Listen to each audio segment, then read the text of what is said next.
Praise the Lord, mightiest prophet of the Lord.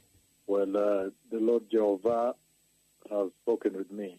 Well, beloved people, beloved listeners, the church in Australia needs to repent. There's an earthquake coming between Australia and Hobart. I don't know how close it is to Australia, but Australia needs to repent. And the church in New Zealand needs to repent. The Messiah is coming. Shalom.